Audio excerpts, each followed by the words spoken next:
Bem-vindos à segunda edição de Setup, uma série de podcasts sobre dança contemporânea em Portugal. E no episódio de hoje temos a honra de ter como convidado o coreógrafo Marco da Silva Ferreira. Olá, Marco. Como Olá, estás? estou bem, obrigado pelo convite. Obrigado por teres aceito o convite. Bem estar hoje connosco neste episódio do Setup. Estava a dizer coreógrafo Marco da Silva Ferreira. E antes de tudo, o Marco, antes de se tornar coreógrafo, faz um percurso muito lá atrás, não é? Como é que, como é que tudo começou? Porque antes de ter a ideia de seres coreógrafo, há todo um passado. Onde é que tu começas? Pois a coreografia só começa mesmo em 2013, assim de uma forma apoiada e com uma equipa a pensar juntamente comigo numa criação contemporânea, Uhum. em arte contemporânea. Antes disso, hum, antes disso eu começou numa transição um bocado difícil entre a natação e, e uma outra coisa qualquer que eu precisava de fazer com o corpo. Sim. E de largar também aquele lugar competitivo e de isolamento também, e de perceber que queria alguma coisa sem peso. Uhum. E sem compromisso, sem demasiadas expectativas, e surgiu assim no meio de conversa de amigos as aulas de dança, de street dance, danças de rua, de hip hop, de house, e depois o entusiasmo foi crescendo e fui cada vez mais percebendo, eu acho que gosto mesmo é de estar a fazer isto mais do que outra coisa qualquer.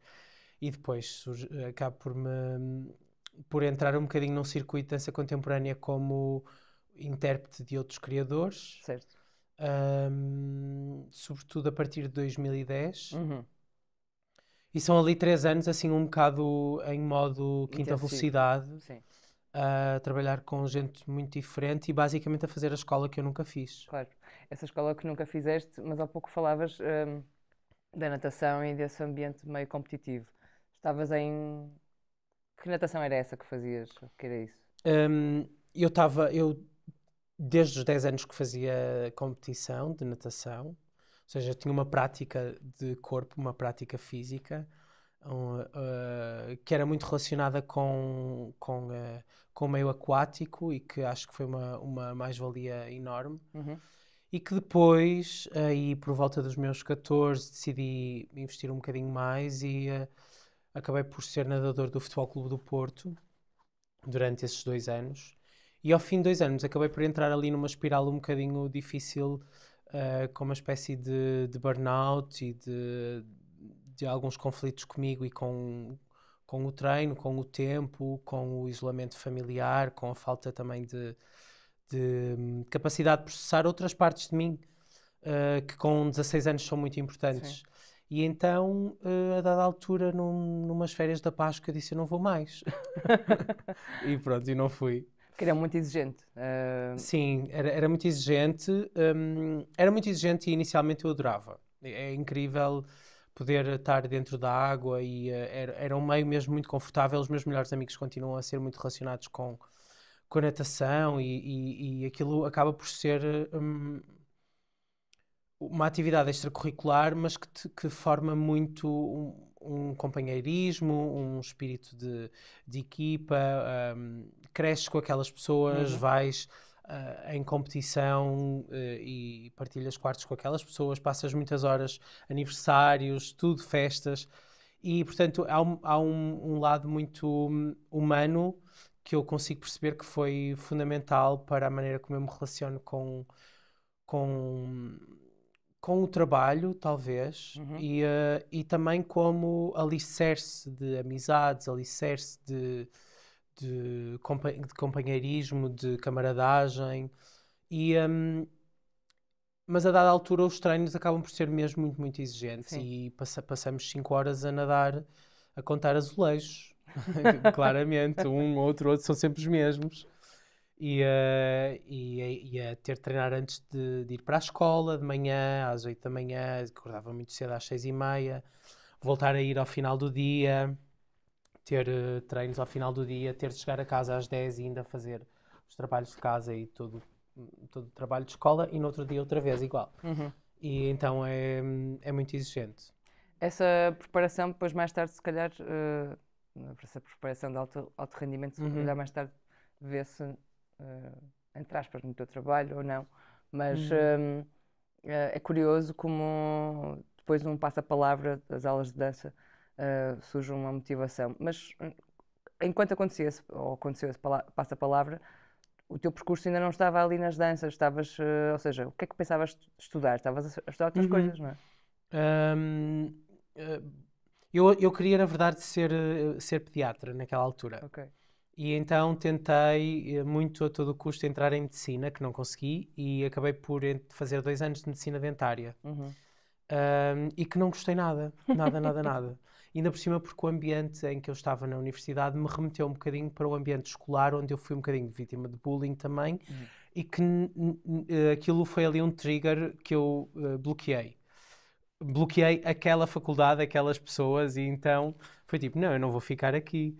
E acabei por fazer o segundo ano de medicina dentária e decidir mudar. E a minha opção foi, eu vou para desporto, porque é, na verdade, o que eu gosto. E os meus pais, não vais, bababá. Então acabei por ir para a fisioterapia.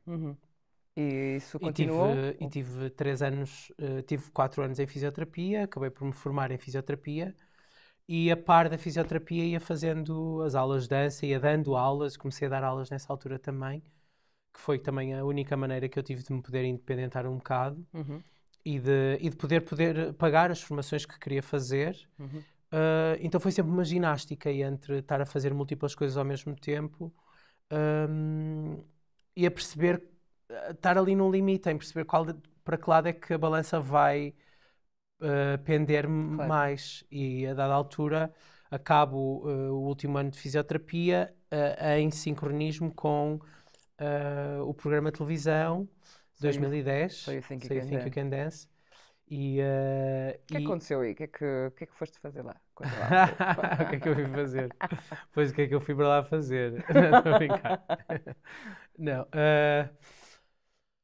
A minha conexão com dança sempre foi um bocadinho a partir de um universo próprio da minha geração, próprio da minha adolescência, relacionado muito com a indústria americana de dança, de pop, de música pop, de MTV, de universo de uma dança que é o fruto da globalização e da hegemonia americana sobre o Ocidente, não é? Sim. E eu acabei por receber tudo isso, não é?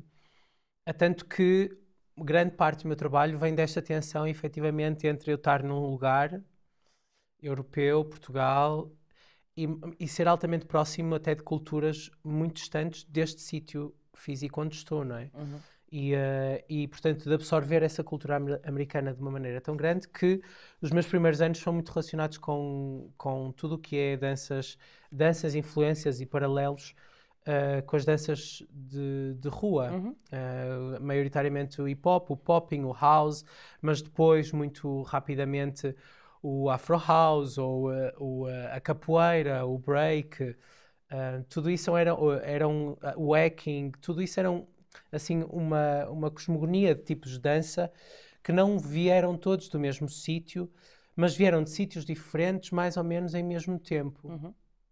E então acabei por estudar dessa forma muito empírica, muito automática, muito autónoma, e as minhas férias eram para ir para Londres, para ir para Paris, para ir a Nova Iorque, fazer aulas e todo o tempo que eu tinha e todo o dinheiro que eu tinha era para a formação, porque era a única forma que eu, nessa mesma altura, estava a estudar fisioterapia.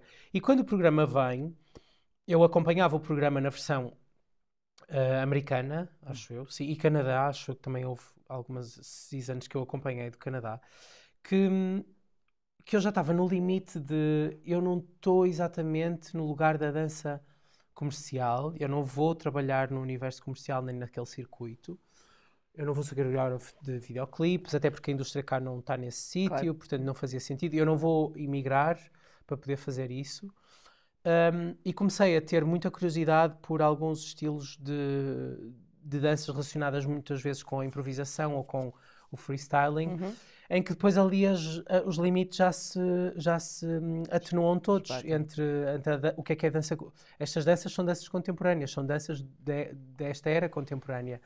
E então há ferramentas de movimento e de composição coreográfica que fluem muito bem entre as várias danças. E esses universos de pesquisa e de autoexpressão e de linhas tangentes, de cruzamentos, para mim eram muito mais interessantes porque eu nunca fui um bailarino que quis ser especialista. Primeiro, eu não tinha esse foco intenso numa técnica. E quando tinha e sentia que estava a ficar demasiado preso nessa técnica, se calhar fruto da vivência que tive com a natação, eu ficava um bocado ansioso e é tipo, não, eu não quero isto, eu preciso de dar aqui um shake da boom porque eu não quero ser um especialista, eu não quero estar outra vez neste sítio. E depois porque também, a par disso, estes circuitos de dança, street dance, eram circuitos muito masculinos também. Competitivos. E competitivos. E eu voltei-me outra vez a ver cair nos mesmos sítios, ou em alguns sítios semelhantes, e precisei de me desligar. Sim. Daí e procurar outras referências, e comecei a fazer formação de dança contemporânea com Jasmine Vardimon, na altura em Londres, com Hoffa Schechter, com Wim van de Keibes, pronto, tudo que era intensivos eu tentava fazer, do Summer Intensive também. E ir bebendo o mais que para mim era tudo incrível e eu era super curioso porque efetivamente eu não tinha acesso àquilo. Então, quando o programa vem, eu estou no limite de aguentar participar num programa de televisão. Ou é agora ou não é. Certo. E decidi entrar com um foco muito de atenção que isto não vai ser a telenovela. Eu não vou para um Big Brother em que a minha vida vai ser toda escrutinada, portanto, houve ali uma gestão de uma parte pessoal que eu tive sempre um bocado estrategicamente protegida, mas pronto, fiz o programa, as coisas iam avançando, foi correndo bem, e a dada altura ganhei o programa. Foi uma surpresa para ti, nessa altura? Foi um alívio. Foi um alívio ter, terminado, porque é mesmo muito exaustivo e eu quase não podia sair à rua nos meses a seguir. E era um universo que eu não sabia lidar bem, porque há uma necessidade de retribuir uma coisa a muita gente que te deu. E retribuir não sabes como, não sabes a quem, lidas com a validação e com a não validação, mesmo não consensual, tu não perguntas e as pessoas dizem-te na mesma. Claro. Portanto, tudo isso ao nível humano pode ser muito exigente, e foi muito exigente logo a seguir. Tanto que, passado 2 meses do programa acabar, eu decidi ir para Nova Iorque um mês fazer aulas. Foi um momento de viragem para ti? Foi, claramente. Foi virar a página do programa e voltar no final de dezembro, iniciar janeiro, fevereiro, numa criação com o Vitor Hugo, em que tinha feito audição e em que era o nosso primeiro trabalho e que fizemos o Fuga Sem Fim e que, foi maravilhoso. Foi, uma abertura... Foi a porta de entrada certa num outro lugar. E que universo é esse que tu, quando voltas a Nova Iorque, ou seja, falas de Vitor Hugo, ou seja, vens com outra bagagem, viras uma página, inicias um percurso de trabalho com outras pessoas que já têm um corpo de trabalho com uma pesquisa mais longa e tornas-te intérprete, então. Fala-nos um bocado desse trabalho de intérprete, se te influenciou, de que forma é que também consolidou o teu percurso lá para a frente. Nessa altura eu era mesmo muito esponja e era muito camaleónico, porque a par dessa audição e desse trabalho que eu comecei com o Vitor Hugo, que foi Fuga Sem Fim, e que me desbloqueou texto, desbloqueou um circuito de pessoas que já eram conhecidas no Porto e e muito conceituadas na dança contemporânea, e, portanto, eu também estava a ser apresentada, essas pessoas estavam-se a apresentar, eu estava a conhecer tudo isso. Ao mesmo tempo, a par, acontece um convite do André Mesquita, um coreógrafo de Lisboa, da Tocarte, que tem um percurso também muito, muito incrível e uma particularidade de dança que é completamente diferente do Vitor Hugo, muito relacionada com bailarinos ex-Gulbenkian, e que de repente entre Porto e Lisboa encontra aqui dois circuitos de dança portuguesa muito, muito distintos, porque num deles claramente uma veia ainda das companhias portuguesas, neste caso da ex-Gulbenkian, com a Teresa Alves da Silva, Silvia Resmer, São Castro, e ao mesmo tempo tenho aqui no Norte todo um outro léxico de artistas também muito mais próprio desta região, muito mais independente, muito mais autoral, e que me espicaça de outra maneira. E então nessa fase eu senti que me formei, que tive 3 anos aí de formação como intérprete. Sim. E trabalhaste com... Depois trabalhei com o Paulo Ribeiro. Exato. Eu fiz um solo do Paulo Ribeiro, também foi assim um processo muito curto, mas que de aproximação a uma outra geração. Fiz um trabalho com o Hofas também, através da Companhia Instável, e através da Instável também abriram-se uma data de portas mais tarde também através dos palcos instáveis e assim. Da programação. Da programação, sim. Aí já mais como criador.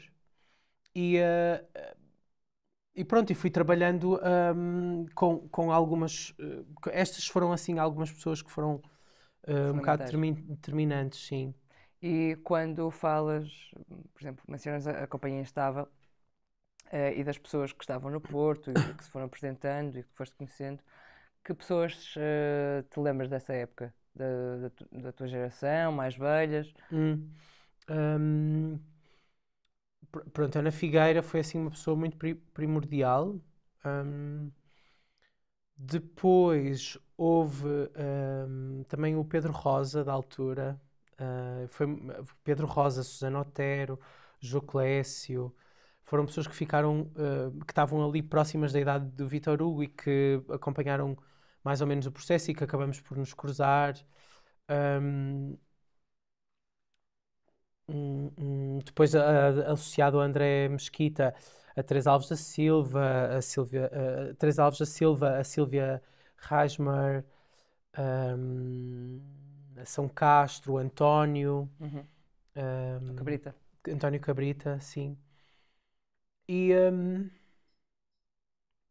eu acho que depois, através de estar a apresentar estes espetáculos em alguns festivais, em simultâneo com outros espetáculos, acabei por me cruzar com muita gente. Acabei por me cruzar com a Teresa Silva e o Filipe, por na PT me cruzar muitas, porque depois as peças começaram algumas a ir à PT e por me cruzar ali com artistas que eram de Lisboa e que vinham muitas vezes do fórum e que eu nunca tinha tido contacto e que de repente somos colegas, Sofia Dias e Vítor Roriz, claro.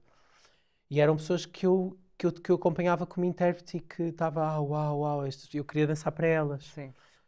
O Jonas e o Lander. E mesmo antes de pensar em criar as minhas próprias coisas, eu na verdade queria dançar era para toda a gente. Mas acabas por realmente, há bocado estava a falar dos palcos instáveis do programa e pego aí um pouco para falarmos das tuas criações. Como é que elas começam a aparecer, não é? Como é que tu passas aí, não radicalmente de intérprete para criador, mas o que é que estavas a experimentar nos palcos instáveis que depois, mais tarde, não inícios de 2000, mas já 2010, 2011, 2013, mais para a frente começou a surgir? Eu acho que o primeiro trabalho que apresentei nos palcos instáveis foi no Veiro 21, que foi um solo. E foi um trabalho que surgiu de uma forma muito rápida, muito descontraída, sem apoio nenhum, em que surgiu também associado ao Imaginários, ao Festival de Artes de Rua, em Santa Maria da Feira, que foi apresentado no contexto de rua e que ainda vinha assim de uma leva uma, de uma ligação um bocadinho, eu vou-lhe chamar isto porque eu sentia isto, se calhar, um bocadinho viciada do olhar sobre a dança contemporânea, que tem de ser séria, ou que tem de ser, está a falar sobre coisas sérias, ou... Eu acho que agora estou noutro sítio. E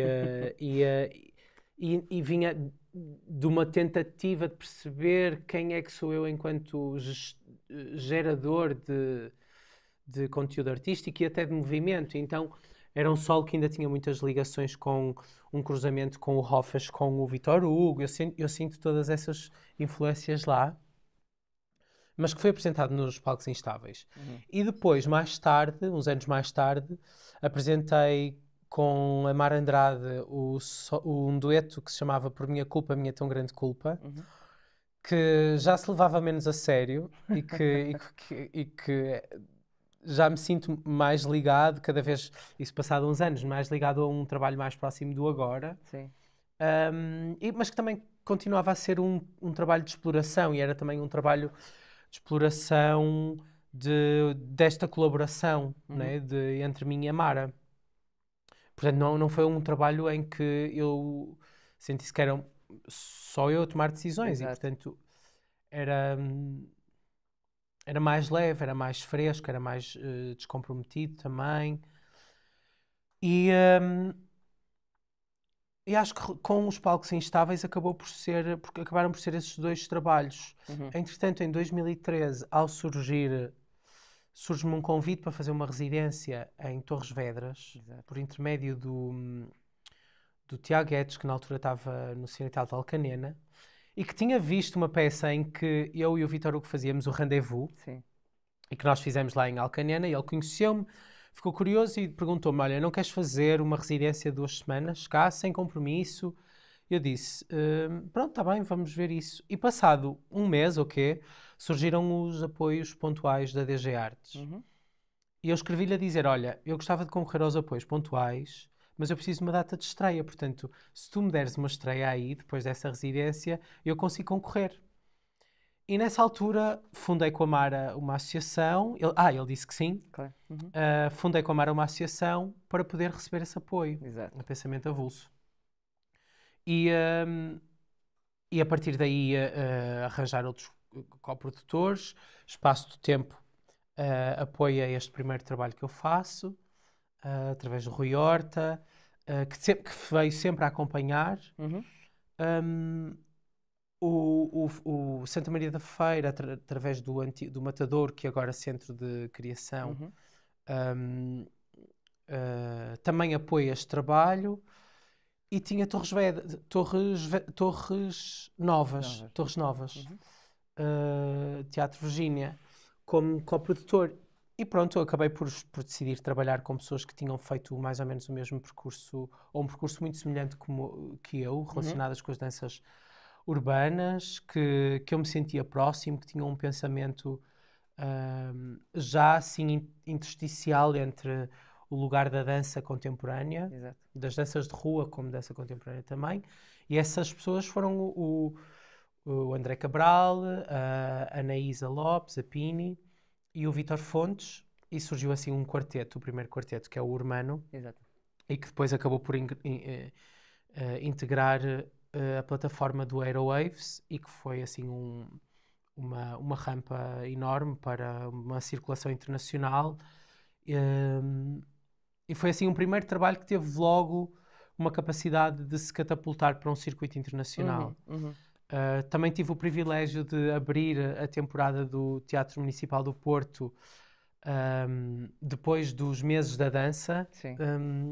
E ser a primeira peça em janeiro da programação do Tiago a ser apresentada no Porto também. Então houve assim algumas insistências no trabalho e algumas capacidades dele se ir mostrando aqui e acolá, e de cada vez que se ia mostrando haver mais algumas apresentações que apareciam. Fala-nos um pouco da importância desses apoios, desses convites. Ou seja, falaste da DG Artes, falaste do Aerowaves, essa catapulta internacional de circulação. Quando inicias, e também com com coragem, ou seja, vou fazer candidatar a um pontual, vamos ver o que é que isso vai dar, não é? Claro. E é um tiro no escuro, não sabias, não é? Uhum. Mas foi muito importante nesse momento em que rasgas, entre aspas, esse apoio, não é? Uhum. Nessa altura eu lembro perfeitamente, era a Capital Europeia, Guimarães, Capital Europeia da Cultura, 2012. Estava a viver em Guimarães, as coisas estavam quase todas a passar por lá. Então eu estava mesmo enfiado no furacão dos acontecimentos. E estava em Candoso, estávamos a criar em Candoso com o Vítor Hugo, o Zu, e de eu estar a tentar fazer a candidatura sozinho, e estava a fazê-la sozinho. E tive assim ali, durante esse processo, a fazer a candidatura sozinho, ia perguntando na altura à Joana Ventura, a produtora do Vítor Hugo, para ela me ajudar. E desde esses apoios mais humanos, não institucionais, de pessoas que se ajudam de uma forma, numa sociedade civil independente, até aos apoios mais institucionais, nomeadamente de eu ligar ao Tiago e de lhe pedir essa data e dele dizer que sim e dizer, ok, era um risco para ele, não é? Ele ia ter um espetáculo num teatro de uma pessoa que nunca tinha feito um trabalho como coreógrafo, a não ser para si próprio, assim, Claro. solos.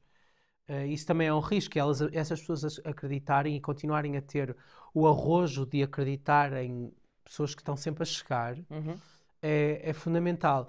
E depois também o cruzamento com uma outra geração de pessoas, nomeadamente o Rui Horta, que são muito mais experientes, que têm um lado artístico e depois político e depois já de semear contexto para outros. Se não fossem eles, provavelmente eu não estava a criar hoje, não é? Estava a fazer outra coisa qualquer, ou se calhar ainda estava como intérprete, o que era ótimo na mesma, mas as minhas circunstâncias foram estas. Estes apoios moldaram-me e fizeram-me chegar aqui. E eu lembro-me do prazer que eu tinha em ir para o espaço do tempo trabalhar, sobretudo durante os meses de verão. Era mesmo, ir para lá era incrível e fizemos uma antestreia no espaço do tempo desse trabalho e Que é filmamos também, não é? e conseguimos filmar, não é? E tinha a Pia Kramer a ir ver e a vir a conversar e a fazer perguntas e criar esse fluxo entre pessoas que já estão há muitos anos e que já viram muito a conversarem comigo sobre o que é que o trabalho está a ser ou pode ser, até eu, a maneira como leio o palco agora é diferente da altura, não é?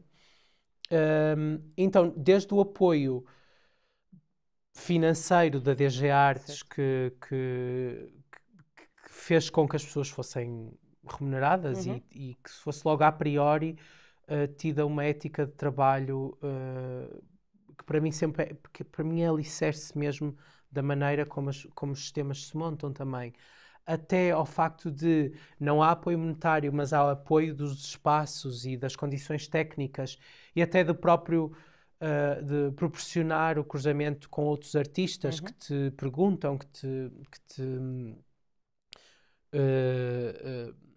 criam discurso também, que te fazem criar discurso, até aos apoios de preciso de uma estátua e alguém tem uma estátua em casa, a prima de alguém tem uma estátua em casa e arranja, não é? Ou da Joana Ventura me ajudar nestas candidaturas, desde essas pequenas coisas, todas essas pequenas coisas juntas fazem muito efeito. Certo. E agora eu consigo me colocar num lugar de alguma forma a ajuda é sempre bem-vinda e quando alguém, algum artista me vem perguntar o que quer que seja, ou do ponto de vista institucional, ou do ponto de vista financeiro, ou do ponto de vista humano, há para mim um carinho de fazer chegar, fazer acontecer também, porque foi assim que aconteceu comigo e a Ana Figueira tem essa capacidade também incrível de fazer acontecer e ver o Vítor Hugo também a trabalhar anos e anos em múltiplos projetos, em múltiplas equipas, também foi ensinamento, ver o espaço do tempo, como se constrói, como se torna ruína e se volta a reconstruir, e se calhar volta outra vez à ruína, desta vez já construída de outra forma. Com ruína eu digo com vento, não é? Sim, sim, claro. Que o teto desaba e Ruiu. que... Exato. Pronto, são ver teatros que em tempos me apoiaram já com outras equipas e a fazerem outros trabalhos, ver uns que não estavam nesse sítio e que agora estão. Acho que é muito rico também estar muito consciente do que é que está, para saber também a quem solicitar. Exato, a quem chegar, não é? Sim. Isso tudo foi importante e não paraste mesmo, não é? Ou melhor, foi imparável quase, não é? Isso alimentou também o teu desejo de continuar a criar, porque não ficou só aí, depois vieram outras peças. Há peças que todos se lembram, sei lá, o Brother, Claro. o Horizonte, peças que circularam. Falavas dos apoios e do acompanhamento de alguns programadores desde o início quase às cegas, sem saber, não é? Que é o caso do Tiago que me falaste agora, e depois mais tarde também o Rivoli dá-te um destaque como artista mesmo. 2017, 2018. Exato. Isso tudo não parou. Como é que estes trabalhos se desenvolvem? Este lado internacional também entrou em catapulta mais tarde, não é? Porque passas a colaborar também com outras companhias internacionais, outros centros coreográficos e até mesmo com companhias de bailado, não é? Ou seja, fala-nos um pouco dessa esfera toda que te foi dando alguma forma ao teu trabalho. Fazendo assim um balanço, são 10 anos, não é? E nós estamos agora eu estou agora a fazer 10 anos do momento em que criei o Brother e depois de criar o Brother eu fiquei muito ligado ainda assim ao trabalho como intérprete e o outro trabalho seguinte vem só passado 13, 14, 15, 16, 2000, só vem passado 4 anos. Desculpa, vem passado 3 anos. Que é o Brother. Sim. Porque efetivamente, entre o circular o Brother, o dar tempo dele crescer, o eu querer ainda dançar e não querer estar já a coreografar, o conseguir novos apoios para uma segunda criação, tudo isso leva tempo. E esses passos parece que no início são mesmo assim muito lentos, é um acelerar. E depois às vezes trava e às vezes acelera. Mas nessa passagem do humano para uma outra coisa, acontece uma digressão internacional em que tenho a felicidade de estar associado como artista associado no Teatro Municipal do Porto e, portanto, haver aí uma difusão um bocadinho intuitiva do teatro sobre o meu trabalho. Há também a integração do Urbano na Aerowaves e que, portanto, muitas outras pessoas acabam por chegar ao meu trabalho. E há uma pessoa em particular que acaba por ser, acho aqui, um pivô um bocado centrífugo da minha difusão lá fora, que é o Teatro de La Ville, que na altura, por intermédio do Tiago Bartolomeu Costa e da Claire Verlet, que acabam por me convidar para o Festival de Outono e depois de apresentar lá, quererem ser coprodutores de um segundo trabalho. A Claire vem à estreia sempre com o seu humor e o seu tom muito de gancho, vem à estreia do Brother e na estreia acaba por comprar logo o trabalho para ser apresentado no Teatro de La Ville. E o Brother volta a integrar o Aerowaves num outro ciclo.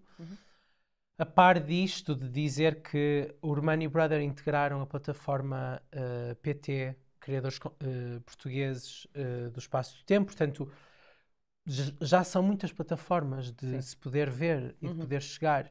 E de cada vez, é muito curioso, cada vez que nós íamos apresentar a algum lado, algum programador ia ver e algum canal para outro sítio acontecia. E este ping-pong daqui para ali, dali para ali, foi acontecendo com o Brother também, com uma recepção por parte do público e dos pares de muito carinho também, com uma equipa já maior, num processo que foi ligeiramente mais difícil, mas ao mesmo tempo que, do ponto de vista humano, foi um projeto muito, muito familiar, em que houve houve um primeiro contacto com uma equipa, primeiro, não só das danças de rua, mas por outro, de pessoas que não se conheciam entre si e de pessoas que tinham estado em residências e que acabaram por não fazer a peça. Portanto, houve assim um fluxo. A Teresa Silva teve em processo de criação e acabou depois por não fazer o trabalho. A Elizabeth Lembeck também. O Caco não teve, o Filipe Caldeira não teve logo desde o início, mas integrou a equipa mais tarde e esbanjou. O Duarte, que tinha estado no Valadares, que tinha estado no Urmano e que depois acabei por convidar. A Pini, que voltou a fazer parte desse processo, que é uma pessoa fundamental neste caminho. E a Cristina Planas Leitão, que veio fazer assim uma criação com pessoas das danças urbanas a tentar perceber como. Portanto, era uma equipa muito, muito diversa, já a cruzar danças, limites, fronteiras, territoriais, temporais, culturais, de construção de cultura também. E que eu acho que por aí também é que eu comecei a perceber, calma lá, eu acho que aqui é nesta tensão que eu me encontro. Se no Urmano o lugar da tensão era entre o eu e o nós das danças urbanas, em que eu nem sempre me sentia integrado, naquele contexto das battles, no contexto também de tão masculino, uma coisa mais fria, quase que eu sentia sempre que tinha de estar a performar. Sim, a tal competição que falávamos há pouco. E que há um trabalho de poker face maior, ou havia da minha parte, e é nessa tensão. É sempre uma digestão subjetiva e pessoal dos trabalhos, não é? No Urmano, no Brother, essa tensão continua, que é sobre o eu e o coletivo, mas desta vez relacionada com as anteriores gerações, com a maneira como a informação chegou até mim, deste conflito entre... Mas esta coisa de uma cultura tão distante chegou até mim mais forte do que a minha própria portuguesa. Portanto, é nesta tensão que eu existo. Te encontras. E é sobre isto que eu quero te falar. É sobre estas danças que vivem, que se encontram através dos corpos, que acabam por ser... é uma dança meio arqueológica também. Completamente. E então o Brother acabou por ser assim, tipo eu acho que agarrei aqui qualquer coisa com que me identifico muito e quero trabalhar. Não só agora, mas que eu sei que tem ligação com a peça anterior e que vai ter com as seguintes, seguramente. E percebi mais tarde que era sobre... que é normalmente sobre comunidade, sobre identidade coletiva, sobre aproximação, sobre fraternidade, sobre herança e sobre morte. Tem sempre esta fricção entre a intimidade e o desaparecimento, a memória, coisas que se vão desaparecer. E isso está presente, falaste um pouco também desses pontos de interesse, não é? Mas isso está presente tanto no teu trabalho com os teus colaboradores que vão sendo regulares, não é? Como também com os convites que vão surgindo para coreografar outros coletivos, outros corpos de performers. Estava a falar do Brother, mas claramente surge outra peça, surge outro trabalho. Sim, no Bisonte. Sim, o Bisonte acaba por convidar outras pessoas, repetir algumas, repetir novamente a Pini, repetir o Duarte, e já fala muito mais sobre uma identidade, fala novamente sobre a criação de uma identidade, sobre a transformação, sobre danças que informam os corpos, sobre os corpos que são carapaças de dança. de estilos de dança. Uhum.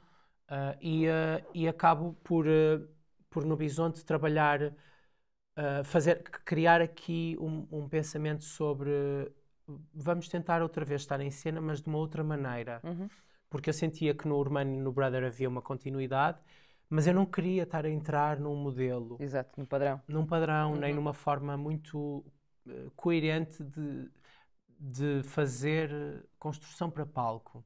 Então no Bisonte eu arrisquei num outro sentido, procurei outras coisas e que ainda bem que o fiz porque criou aqui um balanço enorme. Foi quando começamos a usar mais a voz, Exato.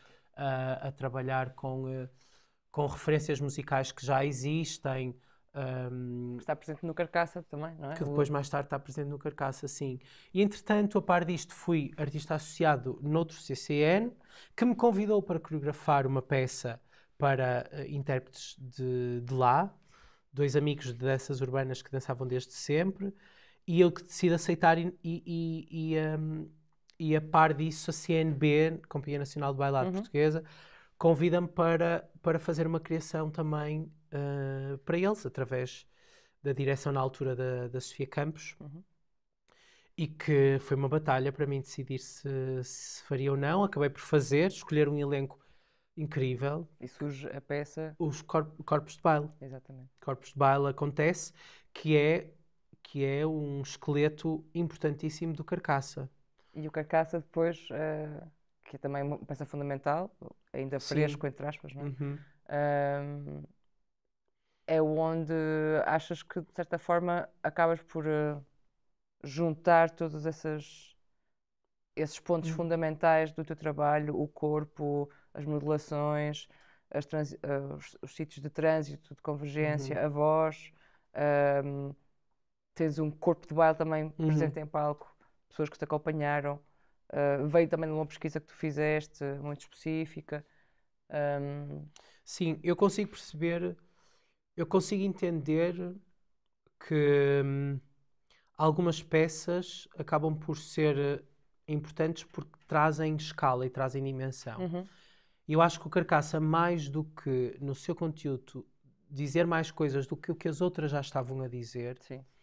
ela traz escala, porque Uhum. eu trabalho com 10 bailarinos, com 2 músicos, com uma cenografia pesada, com uma digressão que já existe antes da peça estar estreada, porque até então nunca tinha acontecido, não é? A peça estreia, depois as pessoas veem se gostam ou não gostam, e depois a peça entra em tour.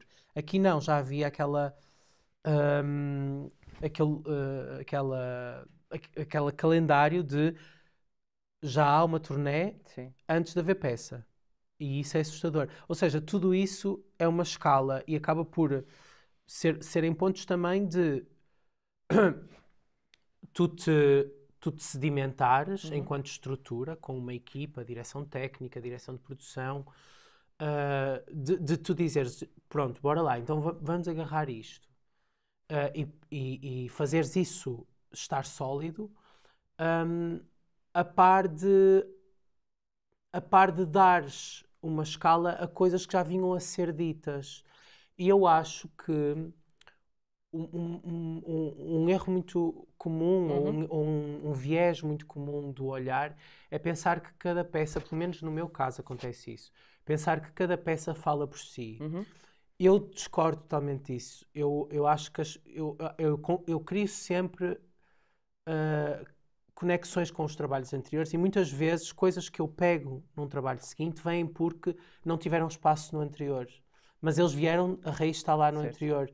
E portanto, eu não vou criar bolhas sobre os trabalhos. Os trabalhos não são bolhas, é mesmo para eles comentarem. Há uma continuidade entre os Sim, trabalhos, não é? completamente. É perceber porque é que o Urmano fala de uma coisa e depois há necessidade de criar o Brother, porque é que elas estão ligadas, mas depois como é que já no Urmano existem coisas do Carcaça. Exato.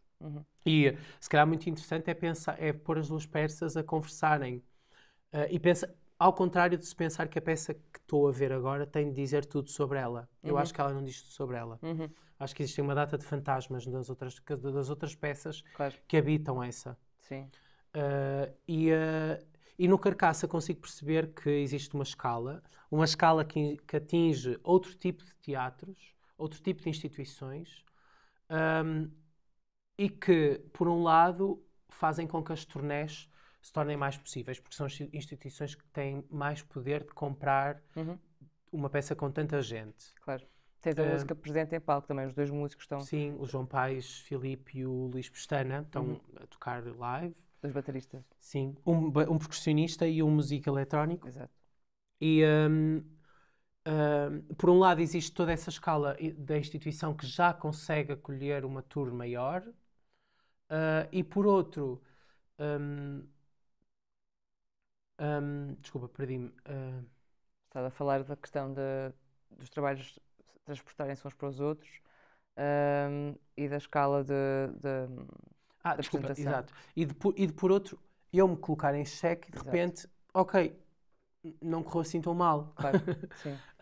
E tudo isto são passos também que influenciam a tua tomada de decisões para a frente. Sim, falavas da questão do viés, não é? Como é que te situas? E daí também te perguntar essa internacionalização e esse backup que também acabas por ter de estrutura para a digressão, trabalhos de grande escala, que responsabilidade traz ou não como criador, não é? Porque depois... Olha, traz responsabilidades... traz várias responsabilidades do ponto de vista artístico. Trazem muitas, sim. Trazem responsabilidades, trazem muitos prazeres novos também. Vou começar pelos prazeres porque é melhor.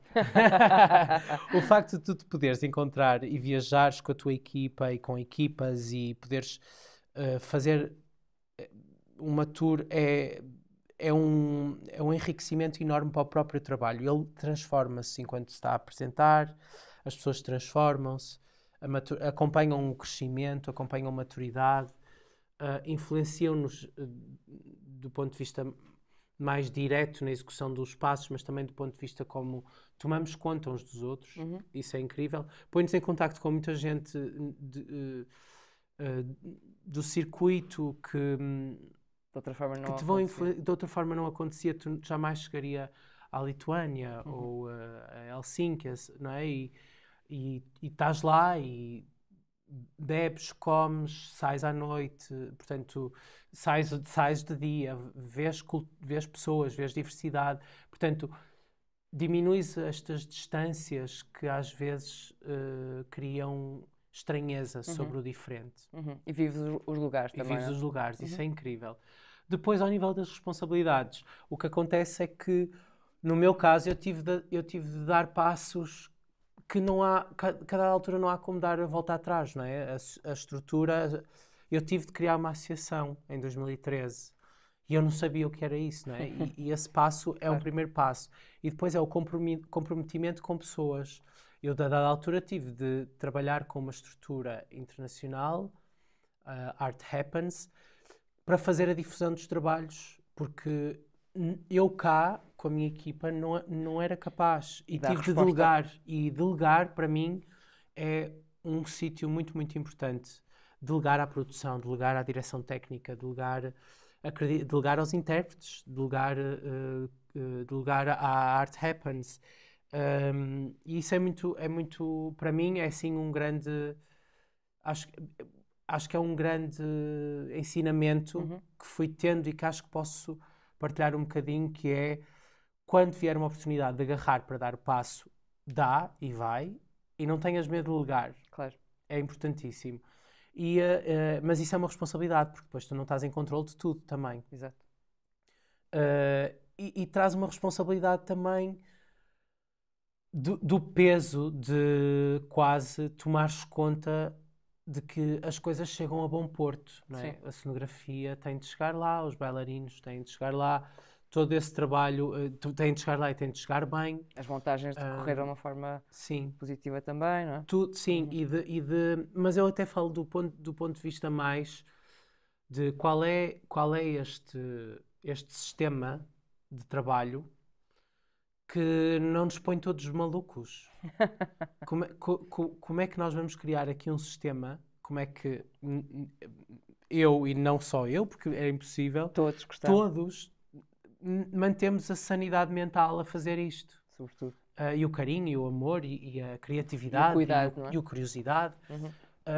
Então eu acho que a maneira como se dirige, a maneira como se pensam as coisas, as conversas que se têm, as exigências que se fazem, são tudo alicerces de fazer bem, fazer para correr bem, fazer com carinho, fazer porque as pessoas são importantes. Isso é fundamental. E são as bases para os trabalhos e para que os trabalhos corram da Sim, melhor forma, não é? e as responsabilidades acabam Claro, por vir daí, eu sim. acho.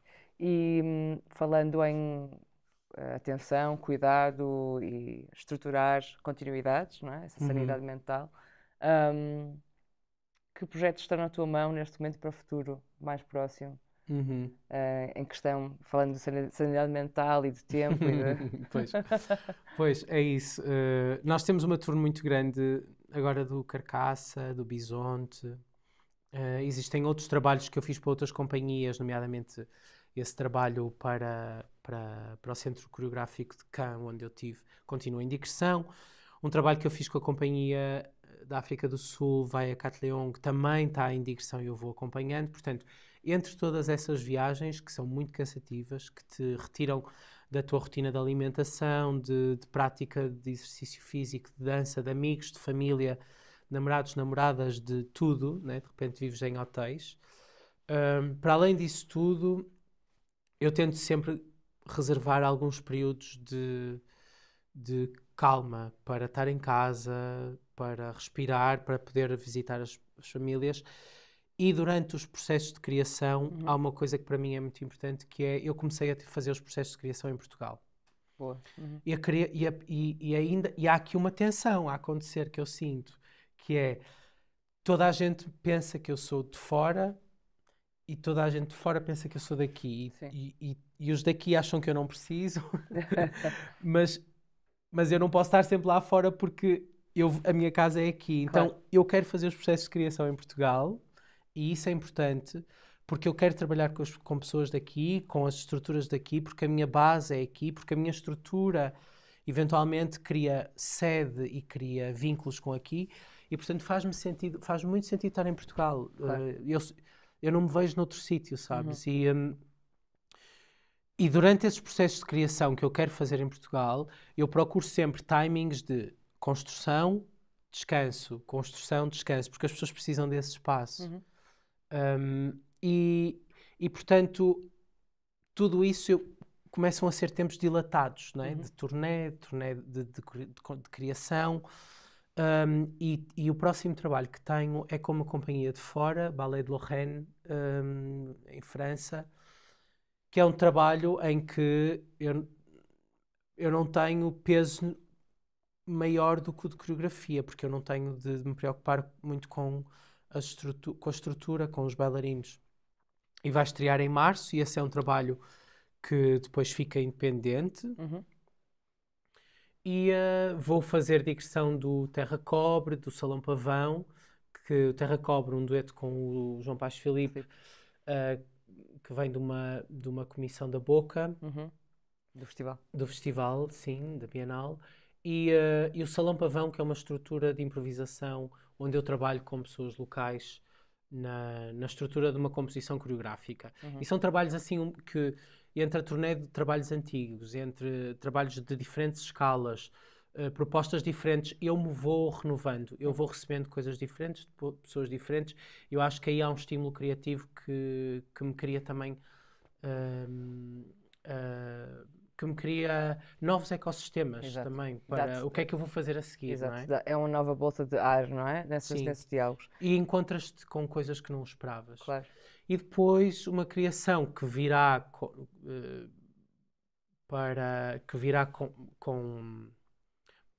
a minha estrutura e que será criada cá em Portugal, mas que vai ter estreia em setembro de 25 na Bienal de Lyon. Esses são assim os trabalhos que estão em vista. Portanto, há uma criação agora em março 24 e depois uma outra só para setembro 25. E falando em criações e bolsas de ar e novos inícios, faço esta pergunta quase final, que é, e há pouco falavas da questão de também desapegar-te de estar em controle de tudo e a importância de delegar. que é uma coisa que se vai aprendendo, se calhar, no percurso, não é? O que é que dirias a alguém que está a iniciar o seu percurso em dança ou em performance, ou Como coreógrafo. como artista, coreógrafo, até mesmo intérprete, está ali nos inícios, Uhum. a indagar? Hum, Para mim serviu-me não me apegar demasiado a uma determinada coisa Uhum, e apegar-me a cada coisa como se fosse a única.